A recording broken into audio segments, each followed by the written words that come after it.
Hello students, प्रश्नावली 13.2 के प्रश्न क्रमांक 9 को आज हम लोग हल करने वाले हैं। तो देखिए, प्रश्न क्रमांक 9 में ये दिया गया है कि ज्ञात कीजिए। तो हमें दो चीज़ें ज्ञात करनी है। पहले नंबर पर इन्होंने बोला है कि एक बेलनाकार पेट्रोल की टंकी है, उसका हमें पार्श्व या वक्र पृष्ठीय क्षेत्रफल ज्ञात करना है, जिसका व्यास दिया गया है 4.2 मीटर है। ठीक है। तो और ऊंचाई भी दी गई है जो कि है 4.5 मीटर। तो इसको थोड़ा एक चित्र के माध्यम से समझते हैं। ये देखिए, ये एक मान लेते हैं कोई पेट्रोल की टंकी है। ये आप जिसके आप देख पा रहे होंगे, ये पेट्रोल की टंकी है। यहाँ से पेट्रोल निकाल सकते हैं, ये ढक्कन लगा है और ये पूरी पेट्रोल की टंकी है। अब इसका हमें वक्र पृष्ठीय क्षेत्रफल ज्ञात करना है। वक्र पृष्ठीय क्षेत्रफल क्या कहलाता है, इसको हम इस चित्र के माध्यम से, इसके माध्यम से समझेंगे। ये अगर पेट्रोल की टंकी होती तो केवल ये वाला क्षेत्रफल वक्र पृष्ठ क्षेत्रफल कहलाता है। ये वाला, ये और ये नहीं, ऊपर और नीचे का नहीं, केवल ये वाला क्षेत्रफल जहाँ पे मैं उंगली फेर रहा हूँ, ये वाला क्षेत्रफल क्या कहलाता है, वक्र पृष्ठीय क्षेत्रफल, ये वाला। ठीक है। तो यहाँ पे हमें वो वाला क्षेत्रफल, तो ये चूंकि जो है बेलनाकार है, तो बेलनाकार जो टंकी होती है ना, वो उसमें बेलन का वक्र पृष्ठीय क्षेत्रफल लगाएंगे। तो बेलन का वक्र पृष्ठीय क्षेत्रफल कितना होता है, बेलन का वक्र पृष्ठ जो कि होता है 2 पाई r और h। या फिर इसको हम ऐसे भी लिख सकते हैं 2 पाई r और l। तो हम लिख सकते हैं 2 पाई r h या हम लिख सकते हैं 2 पाई r l। एक ही बात है, h की जगह पर l भी आता है और l की जगह पर कभी कभी h ही होता है, जैसा क्वेश्चन में दिया गया हो। अगर क्वेश्चन में हमें ऊंचाई दी गई है तो हम h लिखेंगे, अगर क्वेश्चन में हमें बेलन की लंबाई दी गई है तो हम l लिखेंगे। बाकी सूत्र एक ही है, सेम ही सूत्र है, कोई अंतर नहीं होता इसमें। चलिए, अब हम जो हमें ज्ञात करना है पहले नंबर पर, पेट्रोल की टंकी का वक्र पृष्ठीय क्षेत्रफल। देखिए, वक्र पृष्ठीय क्षेत्रफल को हम पार्श्व पार्श्व पृष्ठीय क्षेत्रफल भी बोलते हैं। तो ये आप याद रखिए, कभी परीक्षा में आपसे वक्र पृष्ठ ना बोल के पार्श्व पृष्ठीय क्षेत्रफल भी बोल दिया जा सकता है। तो आपको समझ लेना है कि पार्श्व क्षेत्रफल वक्र पृष्ठ ही है। तो ये कहीं आप नोट कर लीजिए कि पार्श्व मतलब क्या होता है, वक्र पृष्ठीय क्षेत्रफल ही होता है। तो चलिए, अब इसमें जो जो हमें दिया गया है उसको लिखेंगे सबसे पहले। तो हमें सबसे पहले दिया गया है, यहाँ पे देखिए, व्यास दिया गया है और ऊंचाई। तो लिखेंगे बेलनाकार टंकी का व्यास। तो व्यास को हम d से दर्शाते हैं, इसलिए हम d बना सकते हैं। d का मतलब होता है 2.5 मीटर और ये हमें दिया गया है 4.2। तो यहाँ पे हम लिख लेंगे 4.2 मीटर। ठीक है। और ऊंचाई भी दी गई है तो इसको भी लिख लेंगे। तो लिखेंगे, अब व्यास से हम त्रिज्या निकाल लेते हैं, क्योंकि हमें मालूम है कि जो हम वक्र पृष्ठ का सूत्र लगाएंगे उसमें हमें व्यास की ज़रूरत नहीं होती है, हमें तो त्रिज्या की ज़रूरत होती है ना। ये r लिखा है, त्रिज्या चाहिए। तो हम इसलिए यहीं पे व्यास का आधा करके त्रिज्या निकाल लेंगे। तो चलिए, यहाँ पे हम लिखेंगे त्रिज्या, और त्रिज्या को रेडियस बोलते हैं अंग्रेजी में, तो इसलिए r से प्रदर्शित करेंगे। और 4.2 का आधा करेंगे तो 4.2, और आधा करने के लिए इसके बटे 2 कर देंगे। ठीक है। तो 2 दूनी 4, ये 2 बार कैंसिल होगा, और ये जो दशमलव है इसको ज्यों का त्यों रख देना। पर 2 एकम 2, ये एक बार कैंसिल होगा, 2 एकम 2। तो जो आपको त्रिज्या मिलेगी वो 2.1 मीटर मिलेगी। तो त्रिज्या तो हमें मिल चुकी है, अब हमें ऊंचाई और चाहिए जो कि दी गई है।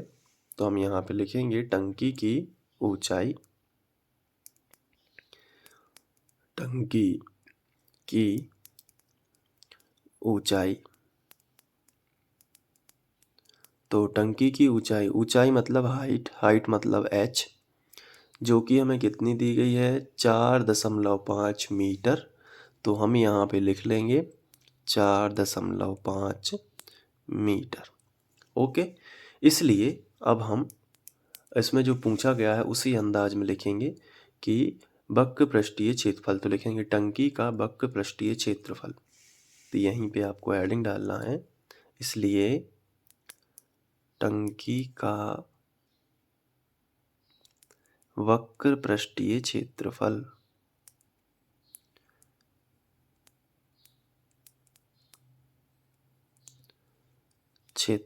ठीक है। तो वक्र पृष्ठीय क्षेत्रफल के लिए हम लिखेंगे 2πr(h). ठीक है, तो बराबर के नीचे आपको बराबर लिख देना है। 2 सबसे पहले ज्यों का त्यों, पाई का मान रख देना है। पाई का मान कितना होता है 22/7। ठीक है, फिर आर कितना होता है 2.1, तो आर की जगह पर हम लिखेंगे 2.1 गुणित एच कितना होता है 4.5, तो एच की जगह पर आपको रख देना है 4.5। ठीक है, क्लियर हुआ कि नहीं। इसके बाद बराबर के नीचे आपको बराबर रखना है। अब देखिए 7 तिया 21, ये कैंसिल हो रहा है, तो 7 एकम 7, तो 1 आएगा, और 7 तिया 21, तो 3 आएगा। लेकिन इसमें एक अंक बाद दशमलव था, इसलिए इसमें भी एक अंक बाद दशमलव, तो यहाँ रख देंगे। तो आगे कुछ भी नहीं है तो 0 लिख सकते हैं, तो आएगा 0.3। तो 22 दूनी 44 गुणित 0.3 गुणित 4.5। तो इसके लिए रफ में हम क्या करेंगे, 45 का 3 में गुणा करेंगे, दशमलव थोड़ी देर के लिए भूल जाइए। तो 45 गुणित 3, तो 3 5 15, 15 की 5, हासिल आ जाएगी 1, 3 चौके 12 और 1 13। अब दशमलव को याद कर लीजिए, एक अंक ये था और एक अंक ये था, तो टोटल हो गए 2 अंक।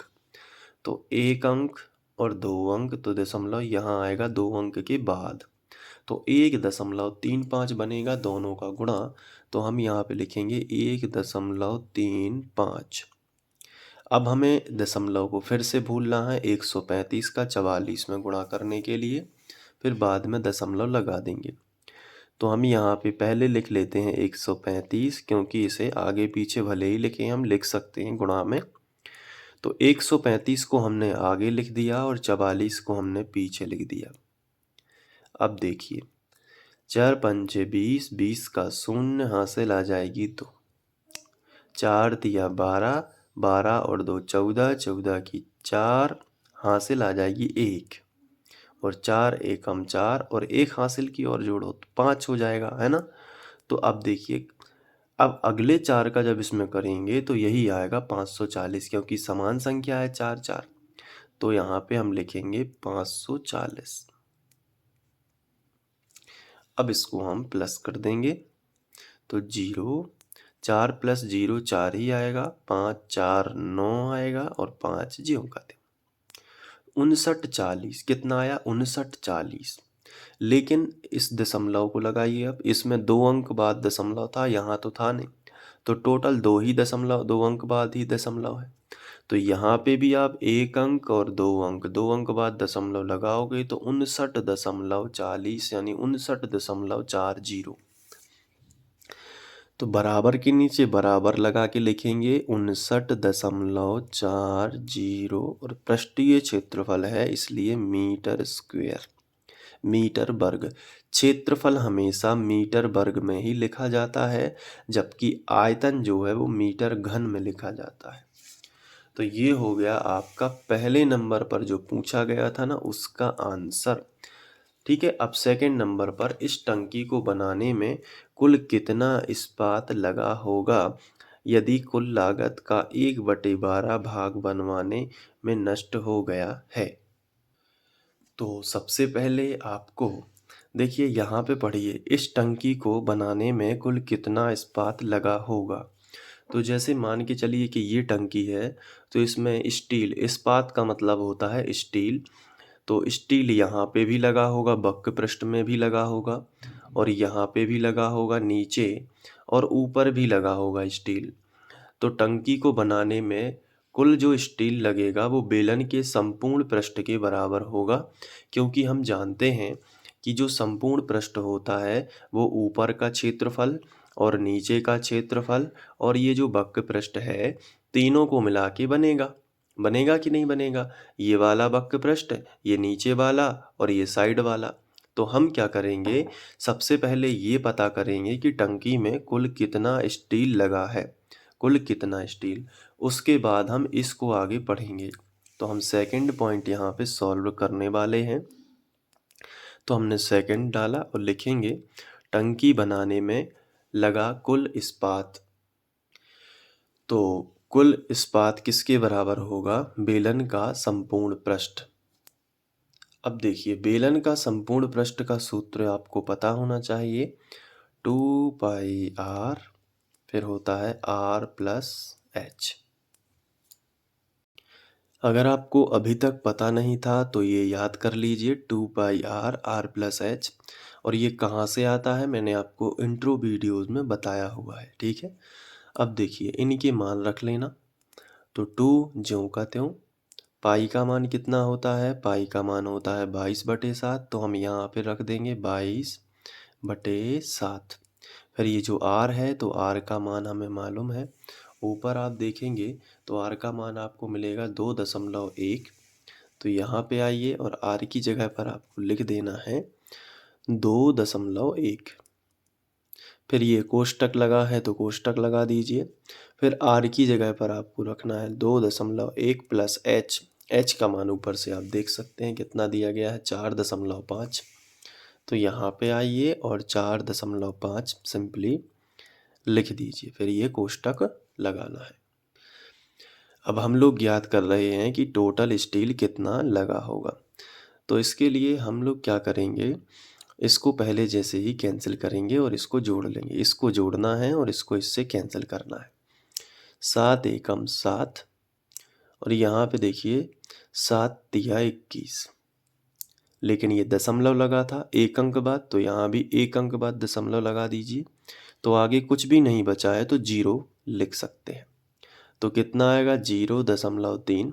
तो 22 दूनी कितना होगा? 44 गुणित ये होगा 0.3, तो हमने रख दिया 0.3। फिर 21 और 45 को जोड़ लेंगे तो 5 और 1 6, 4 और 2 6, फिर एक अंक बाद दशमलव। चूंकि यहाँ पे जोड़ना है इसलिए एक अंक बाद भी आएगा, क्योंकि आप 45 और 21 को ऐसे जोड़ते हो प्लस लगा के। तो 5 यहाँ पे दशमलव है, यहाँ पे दशमलव है, तो 5 और 1 6, दशमलव ज्यों का त्यों, 4 और 2 6। देखिए वही आया ना। अब देखिए 44 का 3 में गुणा करके पहले गुणा कर लेते हैं। तो गुणा करने के लिए हम नए पेज से शुरू करते हैं। अब देखिए ये जो है, अब इन दोनों का हम गुणा करेंगे।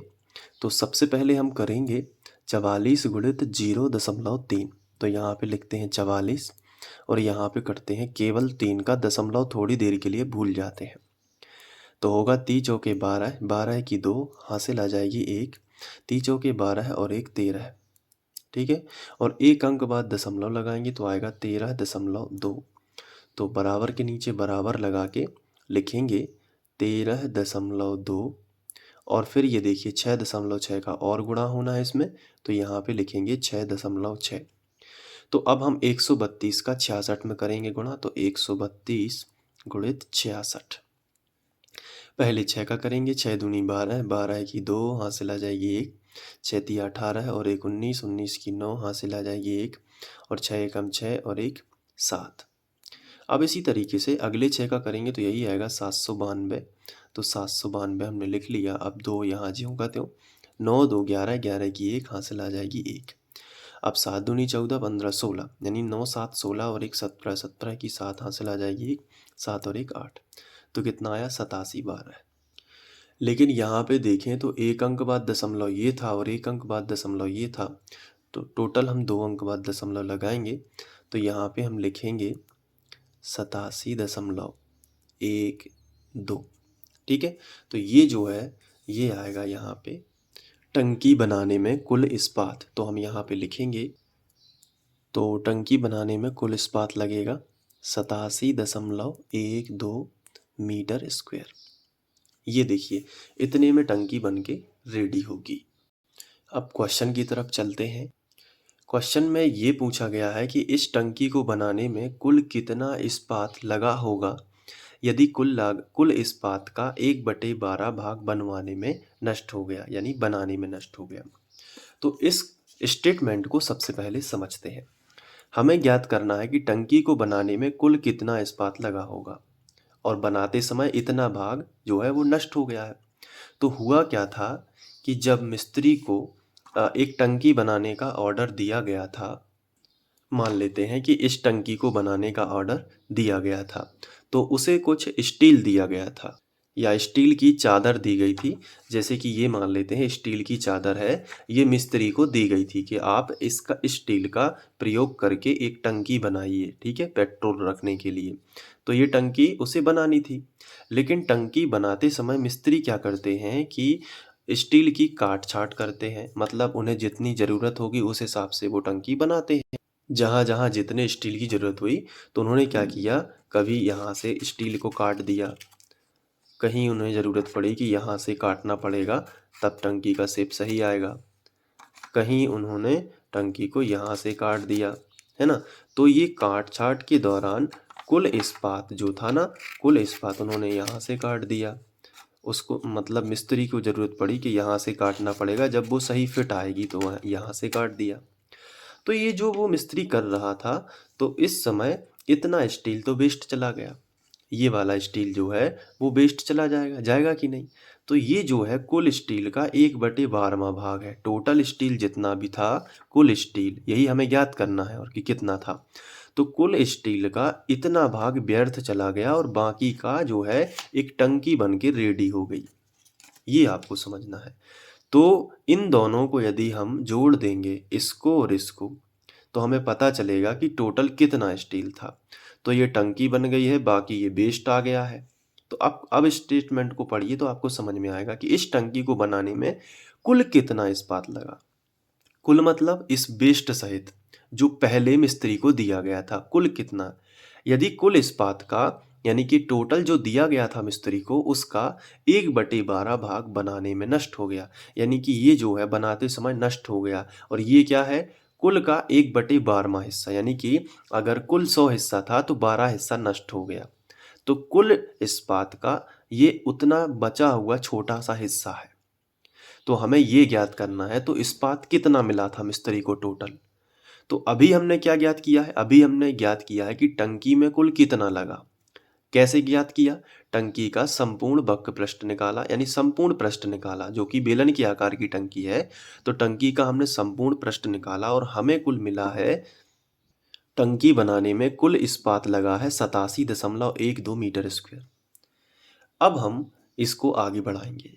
हमें ज्ञात करना है कि कुल इस्पात कितना लगा। ये जो मिला था ना मिस्त्री को, सबसे पहले ये स्टील दिया गया था मिस्त्री को, तो ये कितने मीटर स्क्वायर दिया गया था ये ज्ञात करना है। तो हम लिखेंगे कि माना मिस्त्री को या माना कुल स्टील या कुल इस्पात x मीटर स्क्वायर है। तो हम यहाँ पे लिखना स्टार्ट करेंगे। तो हमने लिख लिया कि जो मिस्त्री को इस्पात मिला था उसका जो है क्षेत्रफल था x मीटर स्क्वायर, और यही हमें ज्ञात करना है, इसलिए हमने x मान लिया है।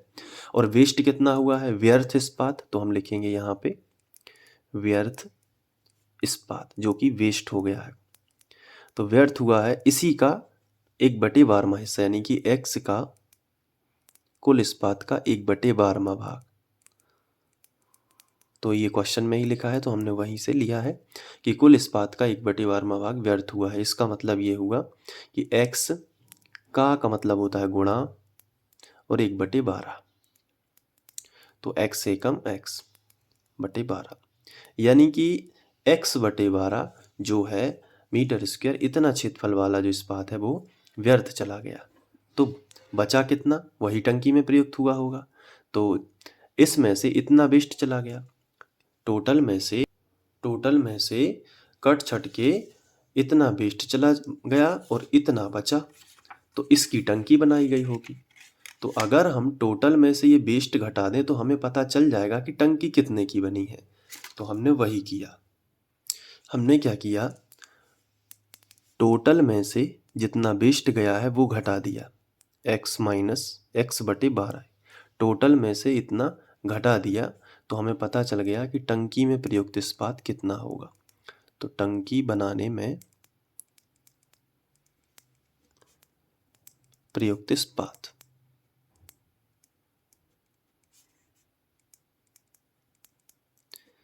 लेकिन टंकी बनाने में कितना प्रयुक्त हुआ है ये तो हम पहले ही ज्ञात कर चुके हैं, जो कि आया था यहाँ पे। देखिए टंकी बनाने में कुल इस्पात 87.12 और ये हमने बेलन के वक्र पृष्ठ से ज्ञात किया है।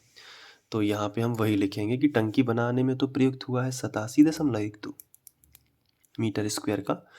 तो ये हमने यहाँ पे लिख लिया। तो x की वैल्यू यहाँ से आसानी से मिल जाएगी। देखिए कैसे, इसका एलसीएम लेंगे, 12 का गुणा x में करके बटे 12 ज्यों का त्यों करेंगे। तो 12 का गुणा x में करोगे तो कितना आएगा, 12x माइनस x ज्यों का त्यों और बटे सभी के बटे 12 आ जाएगा। ठीक है, तो 12x में से एक x चला जाएगा तो आएगा 11x और बटे कितने 12 बराबर कितना आएगा 87.12। अब देखिए 12 का त्रियक गुणा होगा ना इसमें, तो 12 यहाँ चले आएंगे और 11 नीचे आ जाएंगे। तो पहले हम 12 को पहुँचा देते हैं। 11 का गुणा x में होगा 11x एकम 11x, 12 का इसमें करेंगे तो 87.12 गुणित 12 है ना। तो अब जो x का मान निकालना है तो 11 जो है गुणा में है तो उन्हें बटे में पहुँचा देंगे और पहले इसका गुणा कर लेते हैं। ठीक है, तो 11x बराबर 87.12 गुणित 12 करेंगे रफ में। तो रफ का इस्तेमाल करेंगे, थोड़ा सा गुणा लंबा चौड़ा होगा लेकिन देख लेते हैं। 87 गुणित 12, 12 दूनी 24, 24 की 4, हासिल कितनी आएंगी 2, 12 एकम 12 और 2 14, 14 की 4 हासिल आ जाएगी 1, 12 सत्ते 84, 12 सत्ते 84 और 1 85, 85 की 5 हासिल आएगी 1 और 12 अट्ठे 96, 96 और 1 कितना होगा 96 और 1 97। इसको थोड़ा फिर से करते हैं। देखिए 12 दूनी 24, 24 की 4 हासिल आ जाएगी 2, 12 एकम 12 और 2 14, 14 की 4 हासिल आएगी 1 और 12 सत्ते 84, 84 और 1 85, 85 की 5 हासिल आएगी 8। ठीक है, अब देखिए 12 अट्ठे 96, 96 और 8 जोड़ना हो यहाँ पे, 96 और 8 जोड़ने थे तो 96 और 8 होंगे 104। तो यहाँ पे हमें लिखना है 104, 96 और 8 कितने होंगे 104। ठीक है, तो 104 544 हम यहाँ पे लिखेंगे। ये थोड़ी थोड़ी सी मिस्टेक हो जाती हैं जिनको हमें ध्यान रखना है ताकि गलत ना हो, इसलिए कभी भी गुणा दोबारा से चेक जरूर करिएगा। अब 2 अंक बाद दशमलव लगाना तो यहाँ पे लगा सकते हैं। अब देखिए x का मान निकालना है तो 11 जो गुणा में है वो बटे में आ जाएगा, तो x बराबर आएगा 104 5.44 और बटे कितना आएगा 11। अब इसका भाग करेंगे तो चलिए भाग भी कर लेते हैं। इसके लिए भाग का चिन्ह सबसे पहले बनाओगे, ऊपर वाली संख्या बीच में लिखोगे।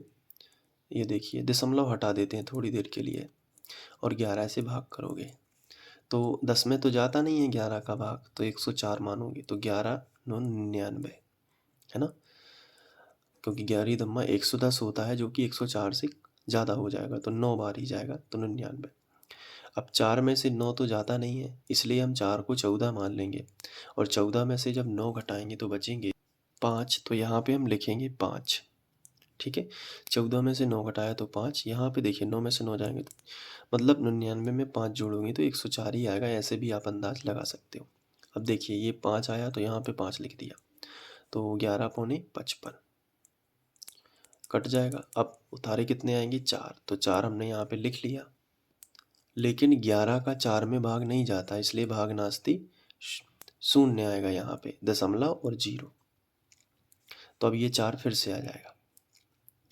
देखिए फिर से समझिए, 4 यहाँ पे हमने लिखे थे लेकिन 11 का 4 में नहीं जाता भाग, तो हमने क्या किया यहाँ पे ये 4 और उठाया, लेकिन जब भाग नहीं जाता तो दशमलव और 0 लगाते हैं फिर 4 लिखते हैं तो 11 चौके 44, तो 95.04 आएगा, 95.04।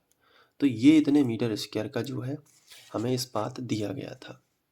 तो लिखेंगे अतः प्रयुक्त इस्पात का वास्तविक क्षेत्रफल होगा कितना 95.04 मीटर स्क्वायर।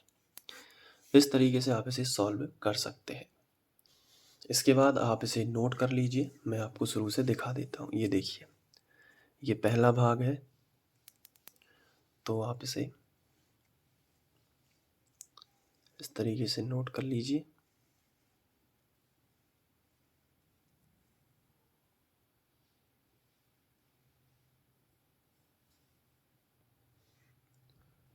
फिर यहाँ से